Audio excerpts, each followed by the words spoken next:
Hoy nos toca estudiar el capítulo 19, desde los versículos 17 hasta el 21, con el tema el final del anticristo. El final del anticristo. Y dice así la palabra de Dios, Apocalipsis 19, versículos 17 al 21.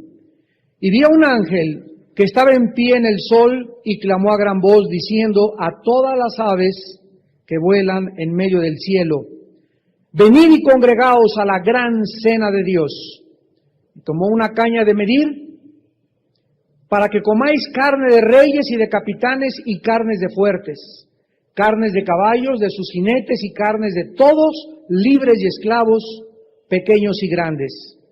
Y vi a la bestia, o sea, al anticristo, a los reyes de la tierra y a sus ejércitos, reunidos para guerrear contra el que montaba el caballo y contra su ejército.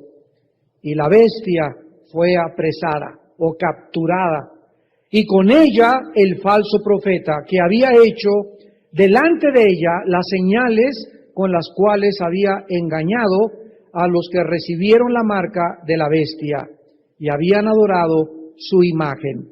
Estos dos fueron lanzados vivos dentro de un lago de fuego que arde con azufre, y los demás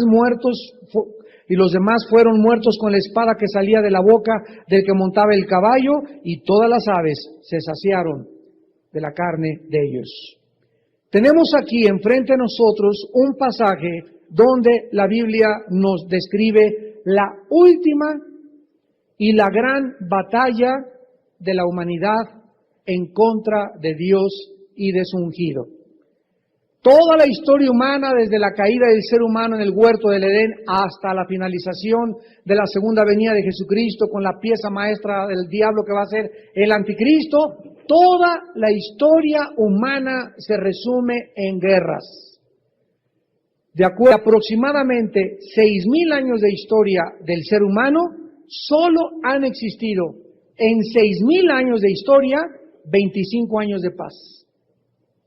O sea que se podría realmente determinar en este momento que la historia humana es una historia donde a través de todas las épocas, desde la época primitiva hasta la época de los tiempos de los patriarcas hasta nuestros días, son guerras y guerras y guerras y guerras del hombre contra el hombre, sin saber el ser humano que realmente no ha estado peleando contra sus semejantes, sino que la guerra que hay en nuestro corazón se debe a la guerra que hay contra Dios.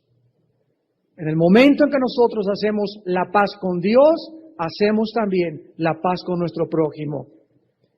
En el Salmo número 2, en el Antiguo Testamento, el rey David anticipó esto 1000 años antes de que se escribiera el Apocalipsis, con estas palabras inspirado por el Espíritu de Dios. Dice el Salmo 2, ¿por qué se amotinan las gentes y los pueblos piensan cosas vanas? O sea, vemos la historia que son golpes de Estado, guerras mundiales en el siglo pasado, motines, amotinamientos, piratas contra países, contra naciones, revoluciones, conflictos subversivos, guerrillas, terrorismo, y la pregunta es, ¿por qué este amotinamiento de las gentes? ¿Y por qué los pueblos piensan cosas vanas? Y dice el versículo 2, se levantarán los reyes de la tierra, y príncipes consultarán unidos contra Jehová y contra su ungido, diciendo, rompamos sus ligaduras y echemos de nosotros sus cuerdas. La raíz del conflicto, de acuerdo a la Biblia, y del problema de la humanidad es que el ser humano no quiere ser gobernado por Dios. Dicen en su corazón, rompamos sus ligaduras. O sea, Dios nos ha enviado, significa, nos ha enviado limitaciones, restricciones al pecado humano. Una cosa es ser libre para hacer lo que debes hacer, y otra cosa es abusar de esta libertad y convertirla en libertinaje. Hacer lo que te da la gana no es ser libre, eso es ser libertino. Hacer lo que tienes que hacer, en esto consiste la libertad. Es como la persona que sale de la cárcel y le dice el juez, Pancho Pistolas, ahora tú ya eres libre. ¡Ah, qué bueno! A ver, trágame la botella, vamos a comenzar a salir de la prisión, a echar balazos en la calle. Espérame tantito, Pancho.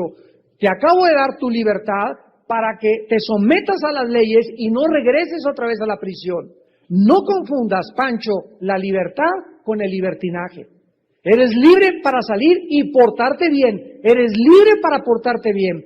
No eres libre para portarte mal. Porque si tú te portas mal, estás abusando de la libertad que el Estado te ha conferido. Y es lo mismo en el área moral. Dios nos ha conferido, Dios nos ha otorgado una libertad que nosotros hemos vuelto en libertinaje. El Señor Jesucristo es precisamente en esta segunda venida donde Él va a intervenir para poder detener la locura de la maldad humana. El Señor intervino hace 2000 años cuando murió en una cruz en nuestro lugar y derramó su sangre, pero en esta segunda venida Él va a intervenir para destruir todas las fuerzas de la maldad que existieron sobre la tierra. Vamos a regresar a Apocalipsis 19 y demos inicio al estudio de nuestro pasaje.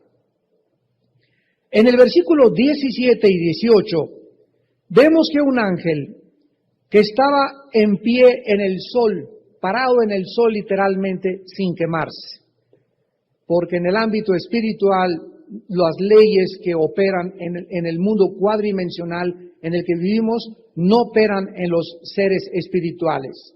Cristo atravesó las paredes donde la composición molecular física y material de nuestro mundo no estaba operado en el cuerpo espiritual glorificado de Jesús. Así que los ángeles se sientan en el sol, atraviesan el sol, pueden venir por la tierra, etcétera, etcétera. Y ahí estaba en el sol, clamando el ángel a gran voz, invitando a las aves en medio del cielo que vinieran para congregarse a la gran cena de Dios, para que coman carne de reyes, de capitanes y carne de fuertes, de caballos, sus jinetes, de libres, esclavos, pequeños y grandes. Esta cena, como podemos observar inmediatamente, será totalmente diferente a la cena que nosotros vamos a celebrar, que ya estudiamos en Apocalipsis 19, que es la cena del Cordero. Porque esta cena del Cordero va a ser para los creyentes, pero esta gran cena de Dios no va a ser para los creyentes, sino para los incrédulos, porque será el tiempo más terrible de la historia humana. Un ángel llama a todas las aves a congregarse en el cielo. ¿Y por qué se les hace este llamado? En primer lugar, porque Dios va a destruir a todos los ejércitos malvados del mundo que van a pelear, como vamos a examinarlo en esta noche, en el libro de Joel, en Zacarías y en otros pasajes del Antiguo Testamento, van a pelear cerca de Jerusalén en un valle que se llama el Meguido, o también se le conoce como el Valle de Josafat. Y en el Antiguo Testamento iniciemos esta revisión en Ezequiel, el libro de Ezequiel capítulo 39, donde ya este profeta también profetizó acerca, con más detalles, de esta gran batalla, donde habrá tal cúmulo de sangre que dice la Biblia que llegará hasta las bridas de los caballos, la sangre que habrá de los ejércitos que pelearán en el mundo entero, en el valle de Josafat, después de que antes que venga Cristo, en su segunda venida con todos nosotros. Dice en Ezequiel 39, versículos del 1 al 8, tú pues, hijo de hombre, profetiza contra Gog y di, así ha dicho Jehová el Señor, he aquí yo estoy contra ti, oh Gog, príncipe soberano de Mesec y de Tubal. La palabra Gog significa en el original griego jefe o líder, o la cabeza de un gran regimiento. Y Mesec y Tubal son regiones geográficas que pertenecen actualmente a todas las repúblicas que salieron de la Unión de Repúblicas Socialistas Soviéticas y que están actualmente la mayoría reunidas alrededor del mar Caspio, del mar Negro, como es Turkmenistán y Ekistán, Ucrania y todas estas naciones que fueron rusas y que ahorita la mayor parte de ellas son musulmanas. Entonces toda esta área de Mesec y Tubal y Gog vemos que encabezará una gran coalición de naciones que se dirigirán a Israel. De ahí vendrán del norte. Vamos a ver más tarde que vendrán también del oriente, los reyes del oriente, China, Singapur, Japón, Corea del Norte, van a venir de Europa del occidente y van a subir del África. O sea, de los 4 puntos cardinales, van a subir 4 confederaciones que se van a reunir en el Valle de Josafat, y ahí será lo que se conoce como la batalla del Armagedón, o también la tercera guerra mundial, o la última batalla del ser humano en contra de Dios. Entonces dice aquí en Ezequiel 39:2, y te quebrantaré, y te conduciré y te haré subir de las partes del norte, y te traeré sobre los montes de Israel, y sacaré tu arco de tu mano izquierda y derribaré tus saetas de tu mano derecha. Sobre los montes de Israel caerás tú y todas tus tropas, y los pueblos que fueron contigo, a aves de rapiña, de toda especie, y a las fieras del campo te he dado por comida. Sobre la faz del campo caerás, porque yo he hablado, dice Jehová el Señor, y enviaré fuego sobre Magog, y sobre los que moran con seguridad en las costas, y sabrán que yo soy Jehová. Y haré notorio mi santo nombre en medio de mi pueblo Israel, y nunca más dejaré profanar mi santo nombre. Por esto sabemos que este pasaje está relacionado con la guerra del Armagedón, porque será cuando Dios hará conocer a las naciones enteras que Él es Dios. Y dice, y sabrán las naciones que yo soy Jehová, el Santo de Israel.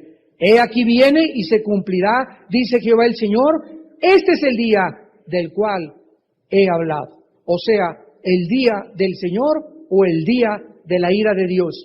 Hemos estudiado en Apocalipsis que cuando venga el rapto después de la gran tribulación, porque va a ser acortada la gran tribulación, no sabemos cuánto va a durar, en el momento en que seamos sacados en el arrebatamiento, ese mismo día del arrebatamiento, cae sobre el mundo la ira de Dios, que se conoce como el día de Jehová o la ira de Dios. La Biblia dice que Dios no nos ha puesto para la ira, y por eso se ha confundido que los cristianos vamos a ser sacados 7 años antes de la tribulación. Eso no lo enseña la Biblia. No hay un solo versículo que diga que no vamos a pasar la tribulación. Todo lo contrario. El anticristo va a perseguir a los cristianos, les va a cortar la cabeza, cristianos que no se dejen sellar van a ser muertos como mártires, van a haber miles de muertos. Estos no son los 144,000 sellados de Apocalipsis 7, porque esos van a ser judíos y esos no van a ser tocados. Así que hay una gran diferencia entre los intocables judíos y entre los judíos y cristianos vivos que el anticristo persiga. Pero después de esta persecución viene el arrebatamiento y cae la ira de Dios. Dios nos promete no estar bajo su ira. Ahora, en Ezequiel 39, versículo 17 al 22, se describe esta cena de Apocalipsis 19 en el mismo periodo histórico en que Ezequiel describe y Juan la última guerra mundial. Dice Ezequiel 39, 17, y tú, hijo de hombre, así ha dicho Jehová el Señor, di a las aves de toda especie y a toda fiera del campo, juntaos y veníos, reuníos de todas partes a mi víctima que sacrifico para vosotros, un sacrificio grande sobre los montes de Israel. Esto nunca ha sucedido, santos de Dios, nunca en la historia. Y comeréis carne y beberéis sangre. Comeréis carne, aquí está, de fuertes, beberéis sangre de príncipes de la tierra, de carneros, de corderos, de machos cabríos, de bueyes y de toros engordados, todos en Basán. Comeréis grosura hasta saciaros y beberéis hasta embriagaros de sangre de las víctimas que para vosotros sacrifiqué. Y os saciaré sobre mi mesa de caballos y de jinetes, fuertes de todos los hombres de guerra, dice Jehová el Señor, y pondré mi gloria entre las naciones. Y todas las naciones verán mi juicio que habré hecho y mi mano que sobre ellos puse. Y de aquel día en adelante sabrá la casa de Israel que yo soy Jehová su Dios. ¿Cómo podemos ubicar entonces los pasajes y los contextos proféticos dentro del marco de la historia en la que el Espíritu Santo los ha colocado? Precisamente estudiando todo el contexto. esta guerra de Ezequiel 39, y la juntamos con Apocalipsis 19, y la vamos a juntar ahorita con Joel capítulo 3, y la vamos a juntar con Zacarías capítulo 2 y capítulo 14, y vamos a tener el cuadro perfecto donde estos 4 profetas hablan y ubican exactamente, vistos desde 4 puntos diferentes de vista, la misma guerra, con la misma descripción en el día en el que el Señor vendrá a juzgar al mundo con justicia. Ahora bien, la movilización, dice en Apocalipsis 19, versículo 19, que la bestia, los reyes de la tierra y sus ejércitos se van a reunir en este lugar geográfico para pelear contra el que montaba el caballo y contra su ejército. Aquí estamos viendo al anticristo junto con varios reyes, con varios gobernantes y diferentes ejércitos. Probablemente están tratando de negociar ahí entre ellos, ¿verdad? Para pelear todos juntos contra el Señor. De alguna forma se conglomeraron ahí. Vamos a ver ahorita las razones que posiblemente los van a hacer reunirse en este lugar geográfico, pero ahí van a estar reunidos. Y vamos a comenzar a tratar de contestar preguntas que surgen inmediatamente en nuestro estudio. Por ejemplo, ¿cómo es posible que tantos ejércitos puedan llegar a reunirse en un solo lugar? Esto no lo hemos visto más que en la guerra del Golfo Pérsico. En 1990, cuando solo 29 naciones se reunieron ahí con ejércitos, mandaron para poder sacar a Saddam Hussein de la nación de Kuwait. Y las demás guerras mundiales, aunque la mayoría se han peleado en Europa, casi nunca en la historia se han reunido en un solo lugar más de 10 o de 15 países para pelear. Repito, un botón de muestra es la guerra del Golfo Pérsico en 1990, y aquí estamos hablando ya de más de 50 naciones. Ahorita se calcula que somos como 140 naciones en el mundo. Pero vamos a contestar esta pregunta, y además, ¿y si la guerra va a ser llevada al cabo de los tiempos en la tierra de Israel? ¿Por qué molestarse con infantería? ¿Por qué las naciones al final de los tiempos van a molestar con puros soldados reunidos en un solo lugar, cuando actualmente las naciones, lo sabemos, tienen o tenemos las armas más sofisticadas que existen ya en la historia del mundo? Por ejemplo, en la Segunda Guerra Mundial, para que tengamos una idea de a qué grado de tecnología hemos llegado militarmente. En la Segunda Guerra Mundial, cuando un avión B-52 bombardero soltaba una bomba, hagan de cuenta que monitor era el blanco, el margen que tenían de error en la Segunda Guerra Mundial, o sea, pasaba el avión y tenían un margen de error como de 150 metros máximo, que podían llegar lejos del blanco. O sea que el margen de error era, vamos a ponerle para ser generosos, de 100 metros de donde caía la bomba. En la guerra del Golfo Pérsico se usaron por primera vez las bombas inteligentes con 2 centímetros de marco de error. 2 centímetros. O sea que había una posibilidad contra 100 o 2 de que cada bomba que soltaban en la guerra del Golfo Pérsico no cayera en el blanco. Era 1 o 2% contra 98% de que no cayera en el blanco. Se llamaban bombas inteligentes. Los misiles Tomahawk, por ejemplo, que comenzaron a ser disparados desde el Golfo Pérsico y desde el mar Mediterráneo contra Kuwait y contra las tropas de Irak en el Golfo, en la guerra de 1990, eran disparados desde portaaviones. Y todos los misiles Tomahawk disparados desde portaaviones, solamente los portaaviones los pueden disparar, en la punta trae una computadora.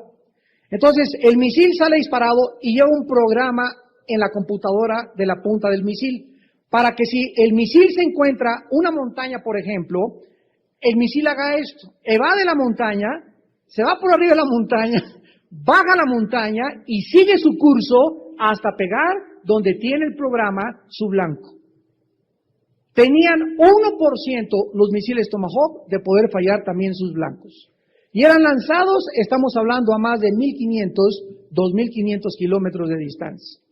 Esta es la sofisticación que tenemos actualmente del armamento y la tecnología de la milicia del siglo XXI. Entonces, ¿por qué van a juntar a tanta infantería cuando desde lejos pueden mandar misiles? Y la razón es muy simple: los ejércitos del anticristo y la mayor parte de las naciones que se van a reunir ahí van a tener como objetivo tratar de preservar la tierra de Israel y sus recursos naturales. En los tiempos finales, esto es exactamente lo que sucederá. El anticristo, dirigiendo la mayor parte de la alianza, como vimos, también se le llama al anticristo Gog, del norte de Rusia y de Europa, va a lanzar un ataque para exterminar a los judíos y apropiarse de las riquezas que existen en Israel, principalmente los valiosísimos minerales del Mar Muerto. Se calcula que hay billones de dólares en el Mar Muerto en recursos minerales, independientemente, como lo vamos a ver más adelante, del petróleo en el área que existe cerca de Israel. Para estos tiempos, miles de judíos ya habrán sido salvos, y esto es lo que significa la declaración en Apocalipsis 19:19, que van a reunirse para guerrear contra el que montaba el caballo y contra su ejército.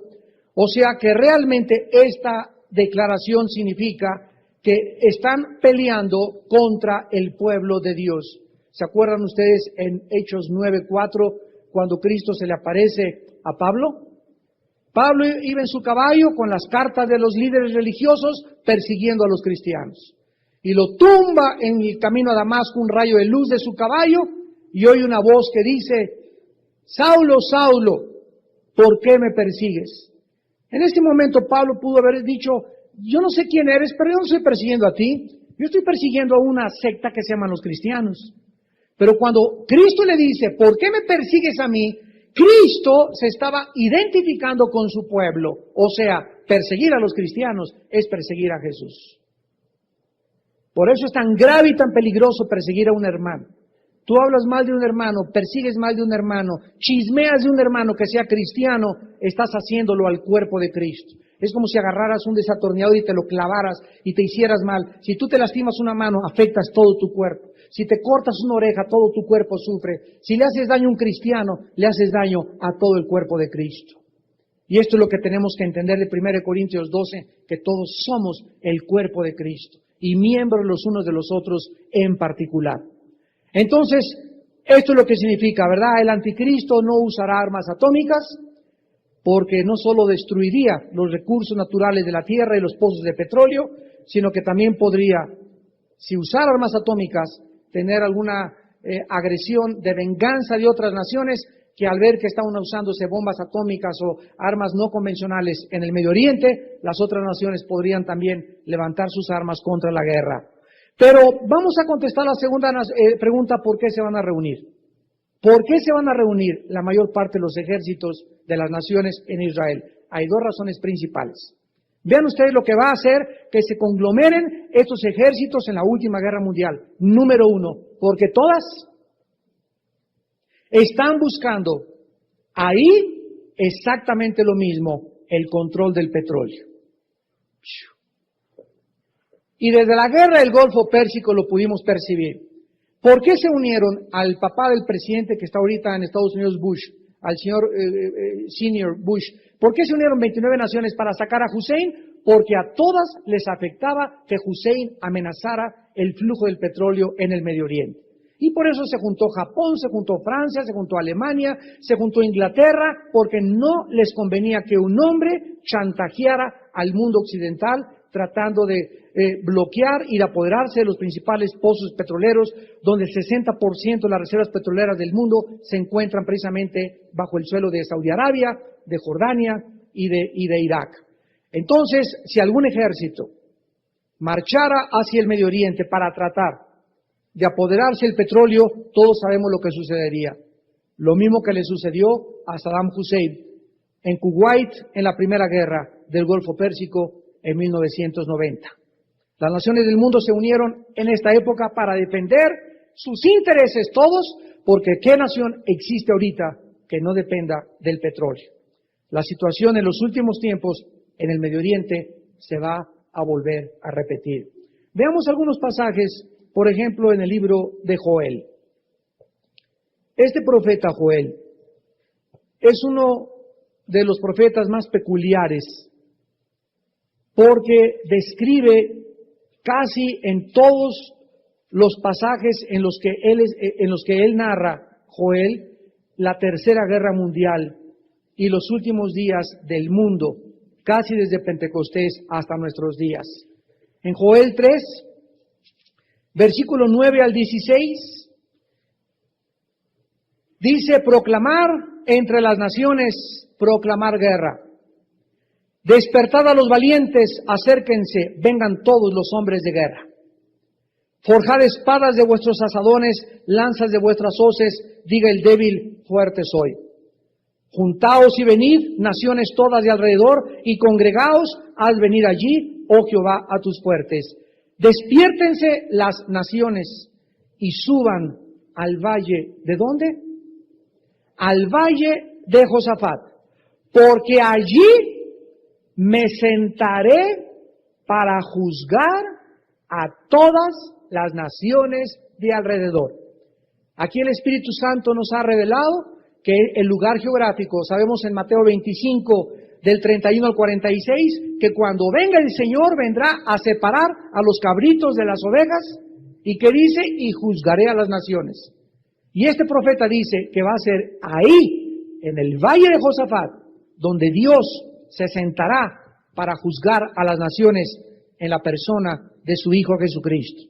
Dice el versículo 13, echad la hoz, porque la mies está ya madura. Venid, descended, porque el lagar está lleno. Rebosan las cubas, porque mucha es la maldad de ellos. Muchos pueblos en el valle de la decisión, porque cercano está el día de Jehová en el valle de la decisión. El sol y la luna se oscurecerán, y las estrellas retraerán su resplandor. Y Jehová rugirá desde Sión, y dará su voz desde Jerusalén. Temblarán los cielos y la tierra, pero Jehová será la esperanza de su pueblo y la fortaleza de los hijos de Israel, y conoceréis que yo soy Jehová vuestro Dios, que habito en Sión, mi santo monte, y Jerusalén será santa, y extraños más por ella. Aquí se nos describe el momento de la guerra y lo que va a suceder después de la guerra, la paz mundial y el establecimiento del reino de Dios, Jesucristo, en este mundo. Vayamos ahora al libro de Zacarías. Después de Joel, bríncate algunos libros. Es el penúltimo libro del Antiguo Testamento, Zacarías capítulo 12. Y este otro profeta también nos describe con mucha claridad la última guerra final de la humanidad. Y este profeta describe a la ciudad de Jerusalén como la mecha que encenderá y prenderá y será la causa de la Tercera Guerra Mundial, la ciudad de Jerusalén. Es interesante, antes de leer esto, que el extinto ya Yasser Arafat no quiso firmar nunca el tratado de paz con los judíos hasta que no les garantizaran que Jerusalén quedaría en manos de un Estado palestino. Él anhelaba que fuera Jerusalén la capital de los palestinos, cuando ni siquiera Jerusalén aparece nunca en el libro del Corán. Esto ya fue, ¿verdad?, capricho de este señor.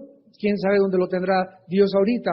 Pero este hombre, ¿verdad?, buscó la ciudad de Jerusalén, y nos damos cuenta que Jerusalén, siendo una ciudad tan insignificante en la historia, e Israel siendo un país tan minúsculo, donde la Biblia le llama a Israel el ombligo de la tierra. En Ezequiel así le dice, que es el centro, el ombligo de la tierra. Y está uniendo, ¿verdad?, toda la parte norte, está uniendo a la parte asiática y la parte... Tres continentes ahí es el centro de los tres continentes y el punto de reunión de tres líneas que cruzan. Ahí está Israel en el centro. Y a pesar de ser un país tan pequeño, tan minúsculo en comparación con todas las casi 20 naciones árabes que lo rodean, es el país donde más conflictos ha habido en la historia, y actualmente en el siglo XXI es el centro de la controversia geográfica, histórica, militar, política y económica del mundo entero, Israel.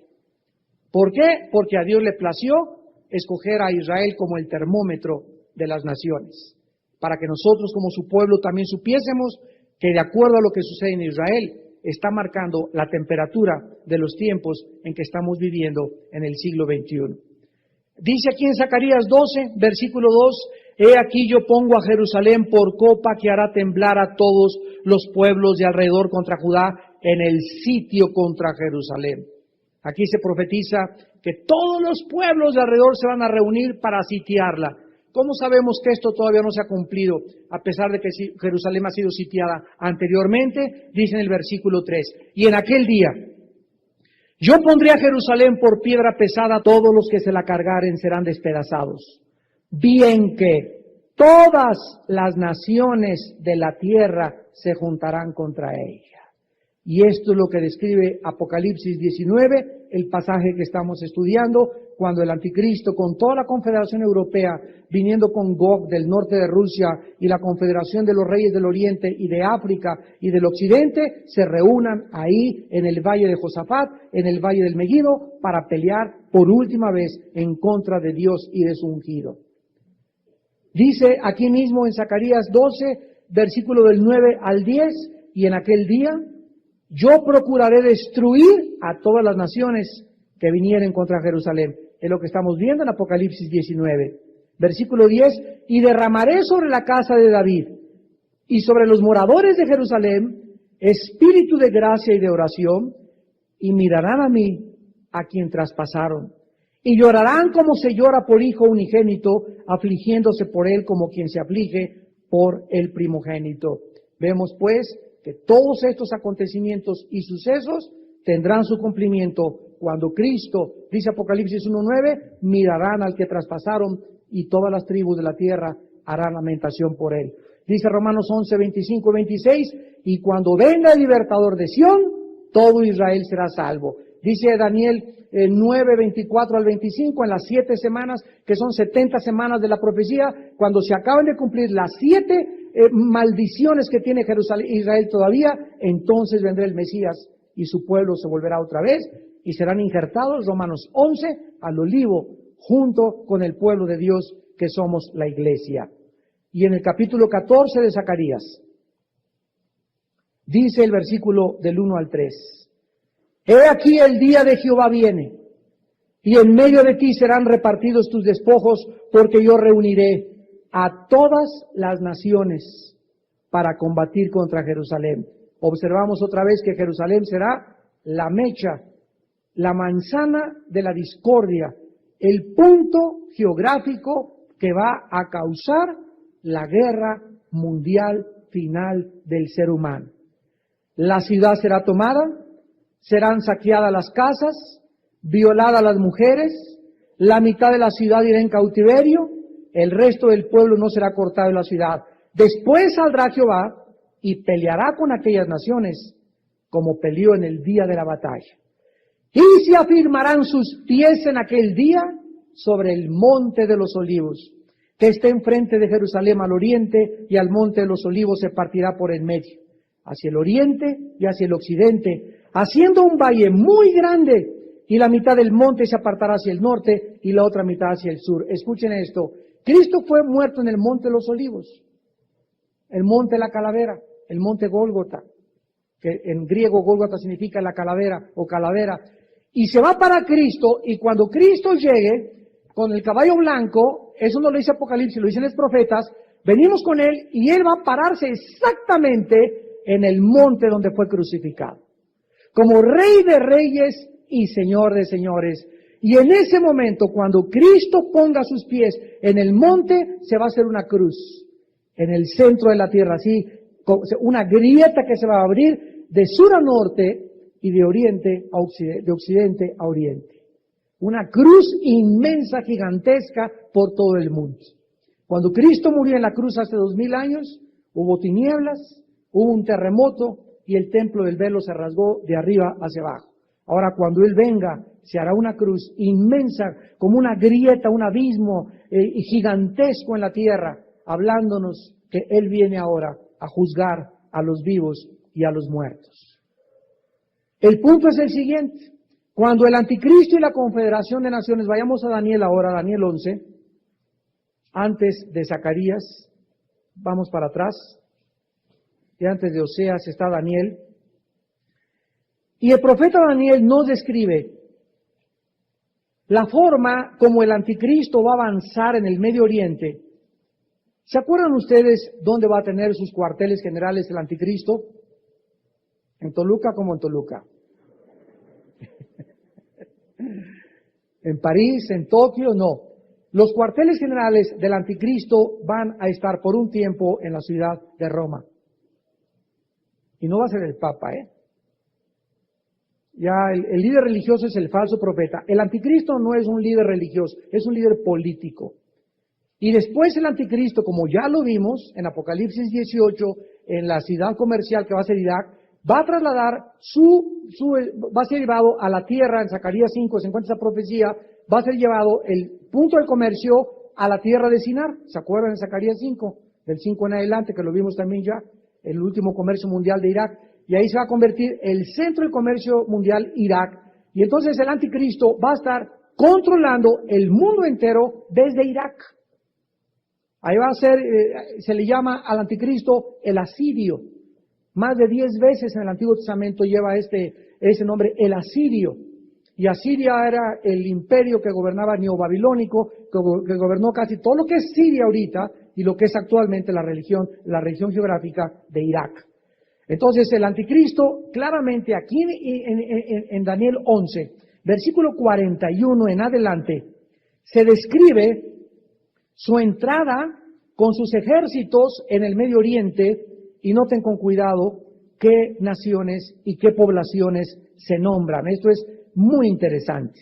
Entrará a la tierra gloriosa, o sea, Israel, Jerusalén, y muchas provincias caerán, mas éstas escaparán de su mano. Edom, que actualmente se conoce con el nombre de la ciudad de Petra, está un poquito al sur del mar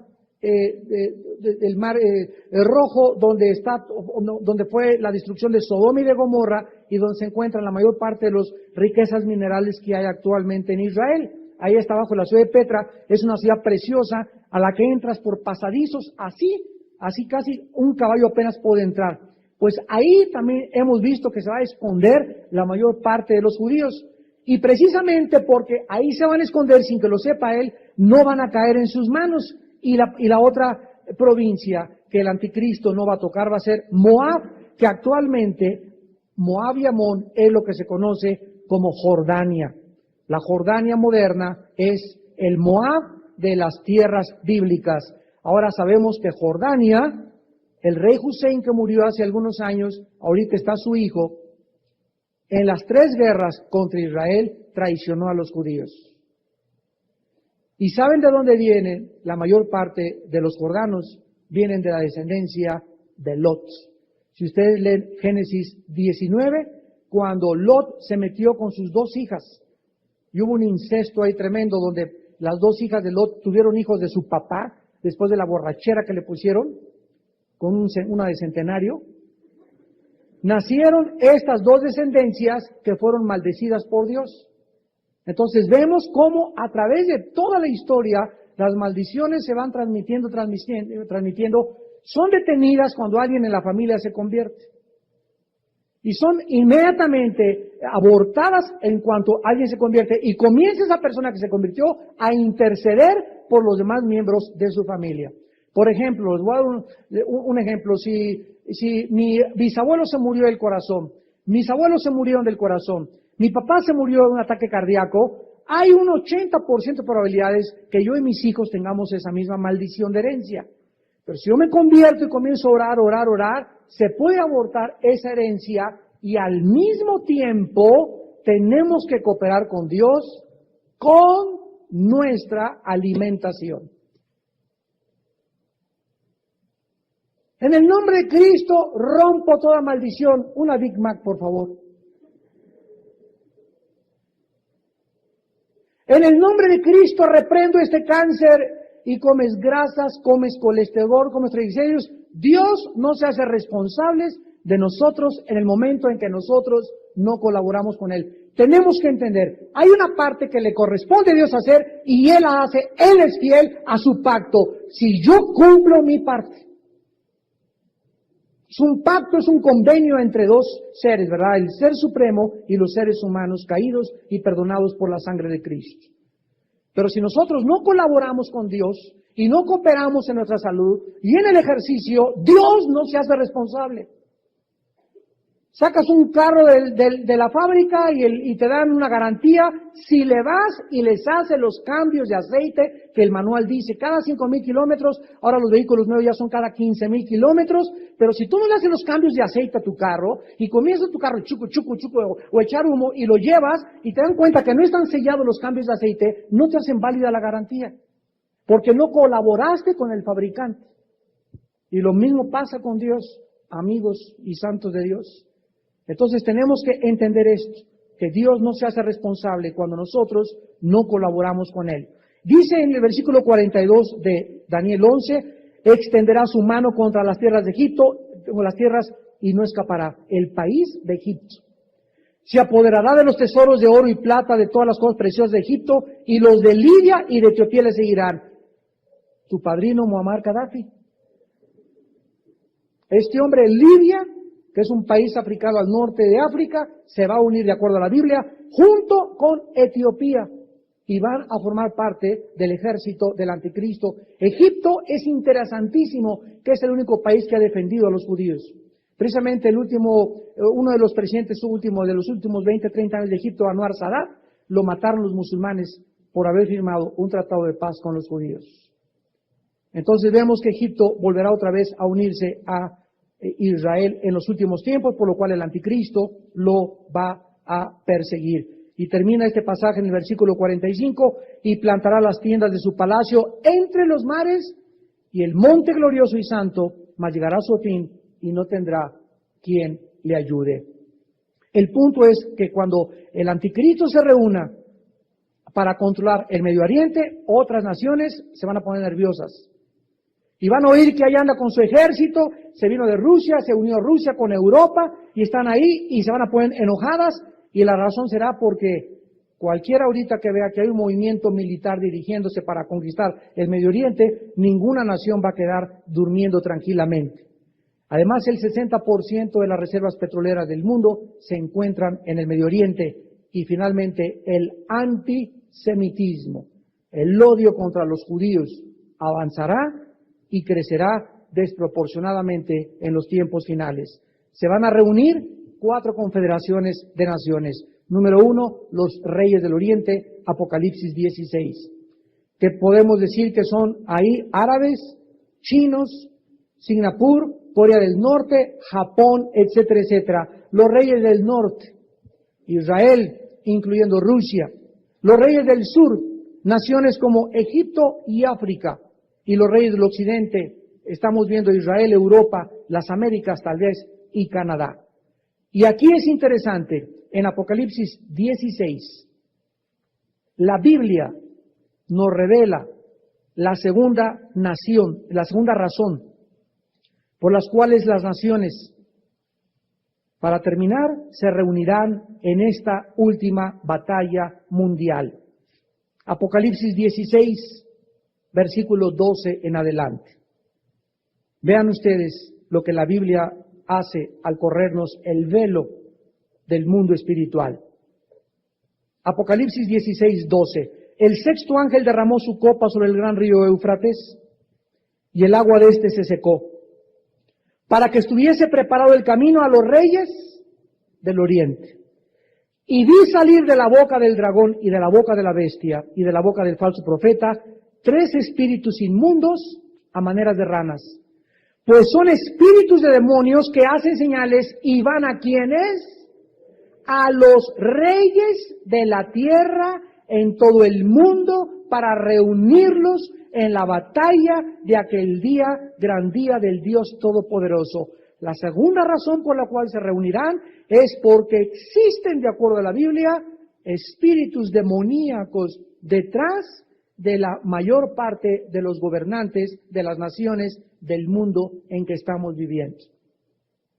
Los demonios, de acuerdo a la Biblia, pueden causar a los gobernantes sueños engañosos de gloria, imágenes de triunfo y de victoria, visiones de grandeza, inflaman pasiones de conquista y paranoia en el corazón y despiertan amargura y resentimiento contra otras naciones. Todas estas cosas los demonios pueden causarlas en los gobernantes, en las familias y en los individuos. Así es, a artistas, a deportistas, a personas, a profesionistas les pueden causar sueños engañosos de gloria, imágenes de triunfo y de victoria, visiones de grandeza donde llegan a creerse dioses, inflaman pasiones de conquista y ponen en el corazón paranoia en los seres humanos, los amargan a los seres humanos y despiertan resentimientos en tu corazón contra personas de tu familia, contra tu esposo, contra tu esposa, contra tus líderes, contra tus hermanos. Todo este odio que puede haber en el corazón no viene de Dios. Nunca ningún instinto de resentimiento, espíritu de resentimiento o una actitud de resentimiento, amargura viene de Dios, viene del enemigo. Y tú tienes que aprender a poder discernir. Y finalmente vemos que el anticristo va a ser lanzado vivo al lago de fuego.